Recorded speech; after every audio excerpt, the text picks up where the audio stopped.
যাহা বলিব সত্য বলিব।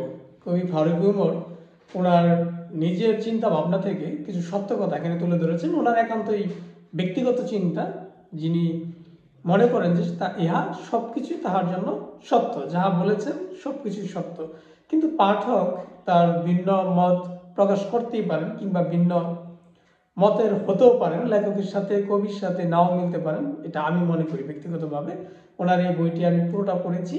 এখানে মূলত ছোট ছোট বাক্যে 3 লাইন 4 লাইনের ছোট ছোট কবিতা, কিংবা বলা যেতে পারে পংক্তিমালা, কিংবা ছোট ছোট চারণ, কিংবা অনেকের মধ্যে এটা উক্তি হতে পারে, কিংবা কি বলা যেতে পারে প্রবাদ প্রবচনের মতো কিছু কথা, যেগুলো সত্য, বাস্তবের সত্য, জীবনের সাথে মিলে যায়, সমাজের সাথে মিলে যায়, যেগুলো জীবন থেকে নেওয়া, সমাজ থেকে নেওয়া, ধর্ম থেকে নেওয়া, ধর্মের সাথে অনেক কিছু এখানে আছে। মূলত জীবন ভূদের কিছু কথা, যেগুলো আসলে প্রবাদ প্রবচন টাইপ। অনেকে এটাকে ম্যাক্সিম বলেন, কেউ কেউ এটাকে যে পংক্তিমালা বলেন, কেউ কেউ ছোট বাক্য, ছোট কবিতা বলে থাকেন, 3 লাইনের 4 লাইনের, কয়েকটি 5 লাইনেরও আছে। তো এরকম এই বইটিতে কবি ফারুকী উমর ওনার জীবনবোধের কিছু কথা বলেছেন, যাহা বলিব সত্য বলিব। তবে ইহা আমার কাছে অনেক কিছুই কন্ট্রাডিক্টরি, জীবনের সাথে, ধর্মের সাথে, বাস্তবতার সাথে। আবার কবির চিন্তায় এগুলো সবই সত্য, আবার অনেক কিছু আমার কাছে মনে হয়েছে না, যে এটা আসলে বাস্তবতার সাথে সত্য নয়, আর উল্টাটা হয়েছে। অধিকাংশ ক্ষেত্রে এটা ঘটে থাকে, হয়ে থাকে, এরকমটা হতে পারে। আবার কিছু কিছু মনে হয়েছে যে একেবারে যারা মানে একেবারে পাক্কা ইমানদার, কিংবা 100% মানে মুসলিম, 100% হিন্দু, মানে একেবারে তার ধর্মটা যে পুরোপুরিভাবে পালন করে, তাদের কাছে কিছু কিছু বাক্য ধর্মবিদ্বেষী কিংবা ধর্মের বিরুদ্ধে যাবে, এমনটা আমার কাছে মনে হয়েছে। আবার কিছু কিছু জিনিস বললামই তো, যেটা লেখকের কাছে সত্য মনে হয়েছে, সেটা আরেকজনের কাছে সত্য নাও মনে হতে পারে। এখানে আসলে এরকম ছোট ছোট বাক্যে পুরো বইটি সাজানো হয়েছে। প্রত্যেকটা পাতায় এরকম, যেখানে আমরা দেখতে পাচ্ছি অনেকগুলো করে 5টা আছে, এরকম অধিকাংশ পাতাতেই 4টা 3টা করে আছে। আমি পড়েছি এবং কিছু কিছু মার্ক করেছি, আপনাদের সাথে আসলে আলোচনা করবো বিধায়। এই বইটি মূলত 80 পেজের একটি বই। 80 পেজে প্রতি পাতায় যদি এরকম 2টি করে বাক্য দিয়ে 3টি পেজে, লাস্টে আবার 6টা আটানো হয়েছে, মানে ওভারঅল 4টি 5টি এরকম প্রত্যেক পাতায় আছে। তাহলে 80 পাতায় অনেকগুলো জীবনবোধের অনেকগুলো কথা। এগুলো আমাদের বর্তমান সময় অনেকেই কিন্তু ফেসবুকে পোস্ট করলে ক্যাপশন হিসেবে ব্যবহার করে থাকেন। তো আমরা একটু ফারুকী উমরকে দেখাতে চাই। উনি একজন প্রকাশক এবং কবি। ওনার অনেকগুলো গ্রন্থ ইতিমধ্যেই বের হয়েছে বিভিন্ন প্রকাশনী থেকে, নিজের প্রকাশনী সহ বিভিন্ন প্রকাশনী থেকে। যেমন এই বইটিও কিন্তু ওনার প্রকাশনী থেকে নয়। এই বইটি এখানে লেখা আছে প্রচ্ছদ করেছেন আয়ব আল আমিন। বইটি প্রকাশ হয়েছে ব্যঞ্জন প্রকাশনী থেকে, আর ওনার প্রকাশনী হরিপত্র প্রকাশনী। তো ফারুকী উমর 80 পেজে ছোট ছোট কথামালা লিখেছেন। এই কথামালাগুলো তিনি উৎসর্গ করেছেন সৎ সাহসী লোকদের, যারা মৃত্যুর সম্মুখে, সৎ সাহসী লোকদের যারা মৃত্যু সম্মুখেও সত্য বলতে ভয় পায় না। কৃতজ্ঞতা প্রকাশ করেছেন শিবু উজা এবং জহির মাহমুদের কাছে। এবং এই বইটি প্রকাশ করতে তাকে অনুপ্রেরণা জুগিয়েছেন আব্দুল মোমেন, বন্ধু এবং গুরু, সার্বিক সহযোগিতায় শিবলি সাদিক। এই বইটির মূল্য 300 টাকা। বইটি প্রকাশিত হয়েছিল 2023 বইমেলায়। এই বইটি প্রত্যেক পেজ থেকে আপনাদের সাথে আমি 1টি 2টি করে শেয়ার করার চেষ্টা করব। পুরোটা আসলে যেহেতু 80 পেজ, প্রতি পেজে 4টি 5টি করে পংক্তি রয়েছে, তো এটা বলা তো আসলে অনেক সময় পাবো। আমি আমার কাছে প্রতি পেজ থেকে যেটা নজর কেড়েছে বা আমি একটু মার্ক করেছি, কিছু কিছু আপনাদের সাথে শেয়ার করতে চাই। তো প্রথম পেজে 5টি পড়ি। অতিরিক্ত ভালোবাসা স্বাস্থ্যের জন্য ক্ষতিকর। অন্ধের দেশে টর্চ লাইট নিছক কৌতুক। বিয়ের আগে সালোয়ার খোলা প্রেমিকা কোনো কালে আদর্শ স্ত্রী হতে পারে না। আমি সম্পূর্ণ একমত। বেশিরভাগ প্রেমিক শরীর চায়, বেশিরভাগ প্রেমিক শরীর চায়, শুধু মন চালে প্রেমিকার চোখে ক্লিব হয়ে ওঠে। দুধকলা দিয়ে এতদিন শুয়োর পুষেছি, না হলে পাশে এত জোরে কেউ কামড় দিত না। তো প্রথম পেজ থেকে আরেকটু আপনাদের সাথে শেয়ার করি। প্রথম পেজ পরে আমরা যেটা শুনতে পারলাম, এখানে প্রেম ভালোবাসার কথা কিন্তু এসেছে, প্রেমিক প্রেমিকা। তো পুরো বই জুড়ে 3টা জিনিস এখানে আছে। সমাজের একেবারে বাস্তব চিত্র, দ্বিতীয়ত সবই তো সমাজের এই ঘটনা, দ্বিতীয়ত প্রেমিক প্রেমিকা, মানে এখানে আমাদের যৌনতার একটা বিষয় পুরো বই জুড়ে আছে এবং ধর্মের বিষয় আছে। পাশাপাশি আছে হচ্ছে বাস্তব সমাজের অন্য চিত্র। মেইনলি ফোকাস হয়েছে এখানে কিছু ধর্মের বিষয়, আর কিছু হচ্ছে আমাদের যুব সমাজ, মানে আমাদের যৌবন চাহিদা, যৌনতা, এই বিষয়গুলো। আর এছাড়া যেহেতু 80 পেজ, জীবনের মোটামুটি সব বিষয় আছে। দ্বিতীয় পেজে বন্ডামিরও একটা সীমা থাকে, সেটি লঙ্ঘন করলে পরিস্থিতি অসহ্য হয়ে ওঠে। আমি এর সাথে একমত। আমরা প্রত্যেকটা জিনিসে আসলে সীমা থাকে, সীমা অতিক্রম করে ফেললে সেটা আসলে অসহ্য হয়ে ওঠে। এটা বন্ডামির ক্ষেত্রে হতে পারে। বন্ডামিও আমরা কিন্তু মেনে নিই যে এইটুকু করতেই পারি, এই মানে প্রত্যেকটা নেগেটিভ কাজও অল্প অল্প করা যায়, বা আমরা ধরে নিই যে এটা এইটুকু যা মেনে নিলাম। কিন্তু অতিক্রম যখন হয়ে যায়, সীমা অতিক্রম করলে সেটা আসলে অসহ্য হয়ে ওঠে। এরকম অনেক কথা। তৃতীয় পেজে, যে দেশে মানুষ এখনো দুবেলা পেট ভরে খেতে পায় না, সেখানে কন্ডোমের বাম্পার ফলন নিঃসন্দেহে হাস্যকর। এই প্রশ্নটার সাথে আমি একমত নই। এইটা যাহা বলিব সত্য বলিব, সাথে আমার কাছে মনে হয়েছে কথাটা সত্য নয়। কারণ পেট ভরে ভাত খাওয়ার সাথে ওইটার সম্পর্ক নেই। সেটা আপনি ভাত খান আর না খান, সেটা ভিন্ন ব্যাপার। বোরকা পরলে দর্শনের হার কমবে এমন ভাবাটা ঠিক নয়। বোরকা তো বেশ সারা পড়ে, এই জায়গা তো আমি একমত নয়। এটা ধর্মের বিরুদ্ধে অনেকটা যায়। কারণ বেশ সারা বোরকা পড়ুক আর কি বলে ওই যাই করুক না কেন, ব্যবসা আর দর্শন দুইটা কি এক জিনিস? ব্যবসা বৃত্তি আর দর্শন যে ব্যাপারটা, দুইটা তো অবশ্যই এক জিনিস না। তাহলে আমরা কিভাবে বলবো যে বোরকা পড়লে দর্শনের হার কমবে এমন ভাবাটা ঠিক নয়, বোরকা তো ব্যবসারা পড়ে, ব্যবসারা স্বেচ্ছাই ব্যবসা বৃত্তি করছে। এটাকে দর্শন, দর্শন জিনিসটা আর ব্যবসা জিনিসটা এক না। এই ব্যবসা দর্শন পুরো বই জুড়ে আরো কয়েক জায়গায় এসেছে। বীজদাত নিয়ে ভালোবাসা যায় না, বরং সুযোগ বুঝে দু একটা সুবল মারা যায়।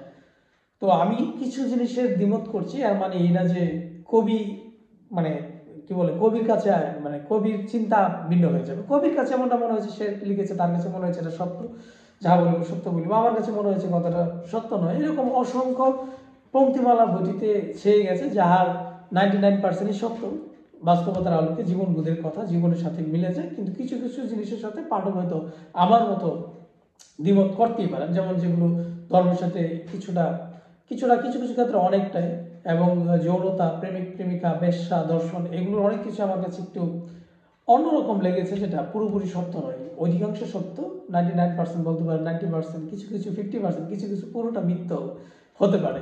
তাই আসলে পাঠকের সম্পূর্ণ দৃষ্টিভঙ্গি আমি আরো কিছু শেয়ার করছি। প্রতিটি মানুষ একটি দুর্বোধ্য বই, যা সমগ্র জীবনে পাঠ করে শেষ করা যায় না। চমৎকার একটি কথা। এবং এই বইয়ে এই 80 পাতার মধ্যে সাহিত্য বইটিও কিন্তু অনেকগুলো উক্তি আছে, এবং ওই প্রত্যেকটা উক্তি আমার খুব পছন্দ লেগেছে, ভালো লেগেছে, যেগুলো বই সাহিত্য রিলেটেড। যেমন এটি, প্রতিটি মানুষ একটি দুর্বোধ্য বই, যাহা সমগ্র জীবন পাঠ করেও শেষ করা যায় না। ভালো কি শুধু মানুষই বাসে, বেশ্যারাও বাসে। এখানে তিনি লিখেছেন ভালো কি শুধু মানুষই বাসে, বেশ্যারাও জানে, যদিও আমাদের সমাজ তাদের মানুষ বলতে নারাজ। তো এখানে হয়তো প্রিন্টিং মিস্টেক হয়েছে, বেশ্যারাও জানে না, হয়তো বাসে হবে, তাহলে মিলবে আর কি।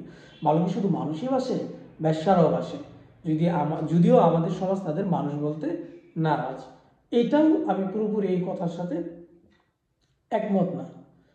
মানে ভালোবাসার সাথে বেশ্যার ভালোবাসা, বা বেশ্যার সাথে ভালোবাসার তুলনা করা, বেশ্যার সাথে প্রেমিকার তুলনা করা, বেশ্যার সাথে দর্শনের তুলনা করা, এই প্রত্যেকটার সাথে আমি দ্বিমত পোষণ করছি। কারণ জিনিসটা এক না। হতে পারে বেশ্যাও একসময় বেশ্যাবৃত্তিতে ছিল না, কোনো দুর্ঘটনার কবলে পড়েই সে স্বেচ্ছায় এটা গ্রহণ করেনি, অনিচ্ছাকৃত ভাবে। তবে বর্তমান সমাজে অনেকেই স্বেচ্ছায় এটা গ্রহণ করছেন।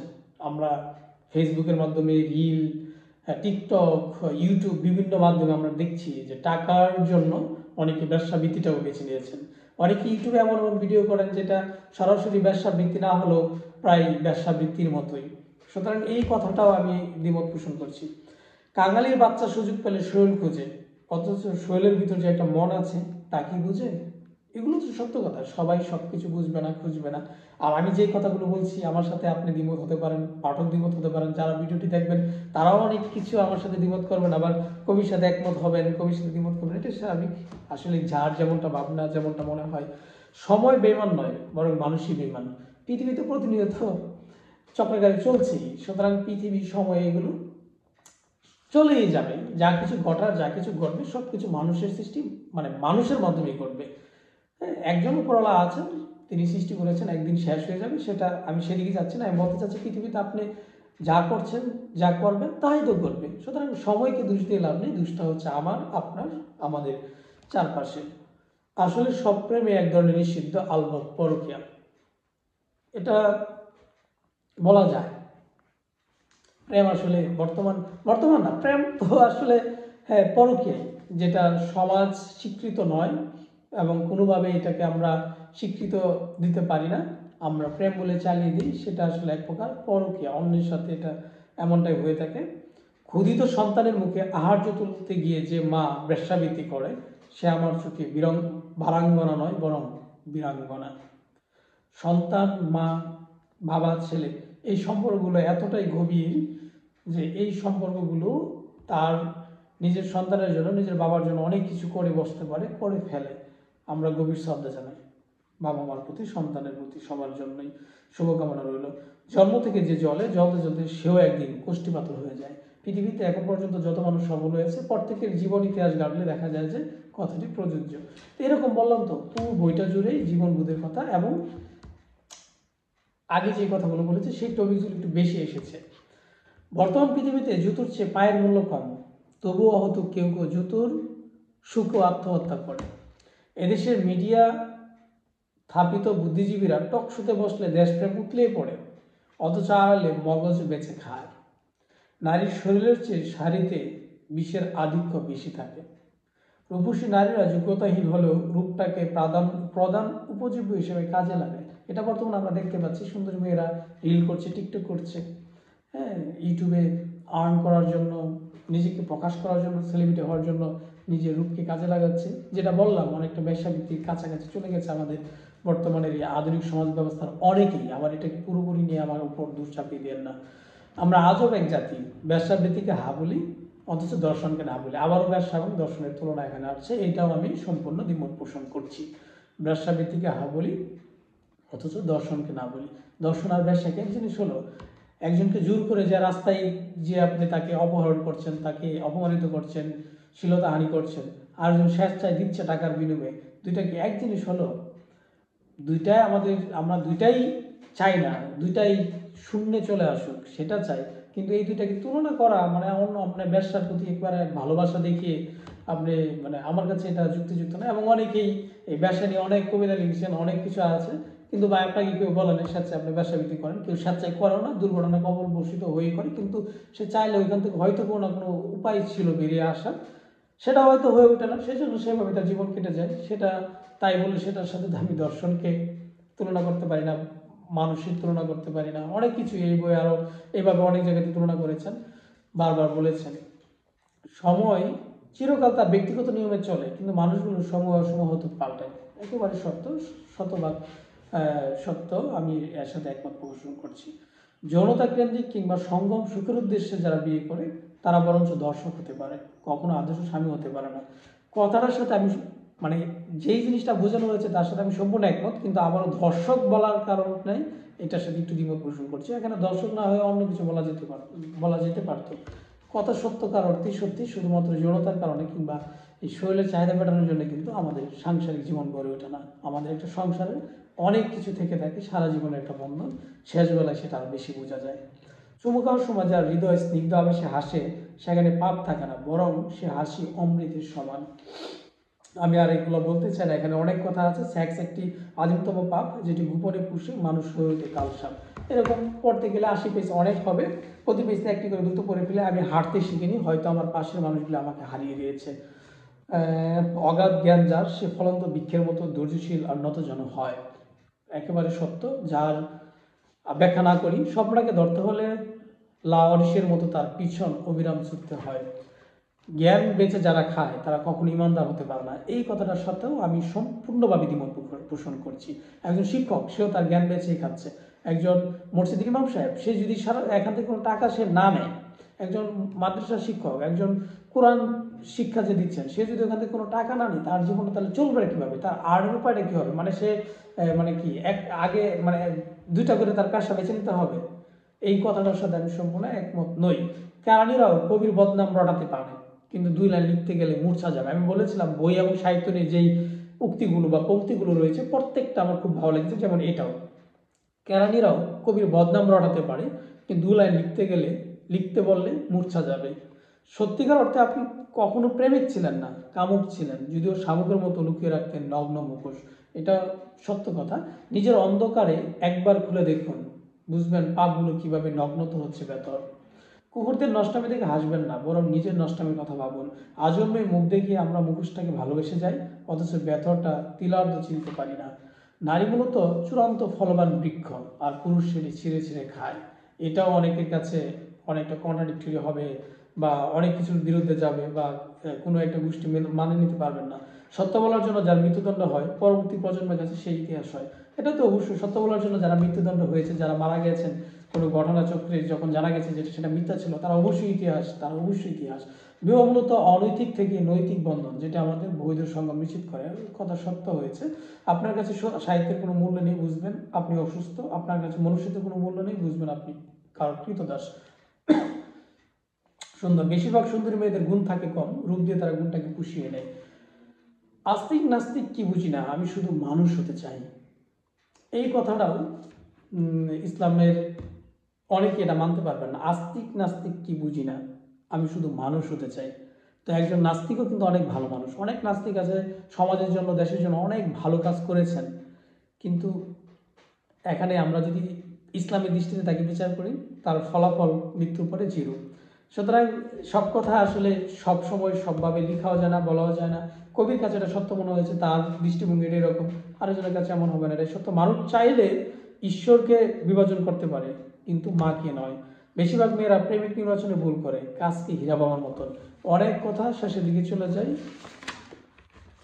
জ্ঞান আর অর্থ দুটো একসাথে পাওয়া যায় না, একটি এলে অন্যটি পালায়। কবিতা লিখে জীবিকা অর্জন হয় না ঠিকই, কিন্তু আত্মার পরিশুদ্ধি ঘটে।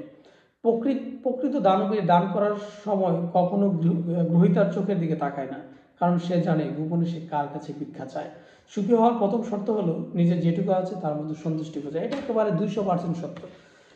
জন্মের সময় সবাই ন্যাংটো আসে, মৃত্যুর সময় ফের ন্যাংটো হবে। মধ্যখানে লজ্জা নামের মুখোশে নিজেকে আড়াল করে মাত্র। সময় কখনো সম্পর্কে দেওয়াল তুলতে পারে না, দেওয়াল তুলে কেবল স্বার্থবান মানুষগুলো। এই কথাটা আগেও একবার এইরকম কাছাকাছি ছিল। যার নীতিবোধ নেই তার কোনো ধর্ম নেই। তো ধর্ম তো মানুষকে নীতিবোধের শিক্ষা দেয়, নীতিবান হওয়ার শিক্ষা দেয়, সৎ থাকার শিক্ষা দেয়। সুতরাং যার নীতিবোধ নেই, সে তার তো ধর্ম নাই বলতে ধর্মটা সে ঠিকভাবে পালন করে না। ধর্ম ঠিকভাবে পালন করলে সে অবশ্যই নীতিবান হতেন। সময়কে কাজে লাগাতে না বললে দুঃসময় ভূত হয়ে একদিন গাল মটকে দেয়। দায়িত্বের চাপে বিবাহিত পুরুষদের প্রেম ক্রমেই মরে যায়, প্রতিদানে পায় বউয়ের প্যাদানি। বাবারা কেবল বটগাছ কিংবা ছায়া নয়, তার চেয়ে অধিক কিছু। খারাপ মানুষের প্রাথমিক সংজ্ঞা হলো মিউ মিউ স্বভাব, অতি ভদ্রতা। এটা দিয়ে শেষ করছি। আরেকটি আছে, বিবাহ কেবল যৌন বৈধকরণ নয়, আত্মার স্বীকৃতি প্রদান। যারা একাত্ম হতে পারে মূলত তারাই সুখী হয়। আগে এরকম একটা ছিল, ওটার সাথে রিলেটেড করে আবার। খারাপ মানুষের প্রাথমিক সংজ্ঞা হলো মিউ মিউ স্বভাব, অতি ভদ্রতা। চমৎকার একটি বই। এই বই আসলে জীবনবোধের কথা আছে, সমাজ, সাহিত্য, আমাদের প্রেমিক প্রেমিকা, আমাদের জীবনবোধ, দর্শন, মনুষ্যত্ব, এই সবগুলো বিষয় আসলে এই বইটিতে আছে। যাহা বলিব সত্য বলিব, লেখকের দৃষ্টিতে এই সবগুলোই সত্য, সমাজের কথা। কারো কারো কাছে কোনোটি অসঙ্গতি মনে হবে, আমার কাছে যেমনটা মনে হয়েছে আমি তেমনটাই আলোচনা করলাম। আশা করি পাঠক এই বইটি সংগ্রহ করবেন, কারণ জীবনবোধের 80টা পেজ, প্রতি পেজে 5টি 6টি করে এরকম পংক্তিমালা রয়েছে, যেটি পড়ে অবশ্যই আপনি জীবনের রস আস্বাদন করতে পারবেন, জীবনবোধ নিয়ে একটু গভীরভাবে চিন্তা করতে পারবেন। আমি অনেক গভীরভাবে এই বইটি পড়েছি, এবং এখন আলোচনা করতে গিয়ে 18-19 মিনিট হয়ে গেছে। আমি প্রত্যেকটা পেজ মার্ক করেছি আমার কাছে যেটা যেমন মনে হয়েছে। তো ফারুক উমর ভাইকে অনেক ধন্যবাদ জানাই বইটি লেখার জন্য। সমালোচনা করেছি, সেটা আসলে আমার যেটা মনে হয়েছে সেটাই করেছি। ফারুক উমর ভাইয়ের জন্য শুভকামনা থাকলো। বইটি অবশ্যই আরও ভালো পাঠক প্রিয়তা পাবে, অনেক পাঠক প্রিয়তা পেয়েছে। তো সকলে মঙ্গল কামনা করে এখানে শেষ করছি। আল্লাহ হাফেজ। সর্বশেষ আরেকটি কথা বলে নিই, যা বলিব অবশ্যই সত্য বলিব।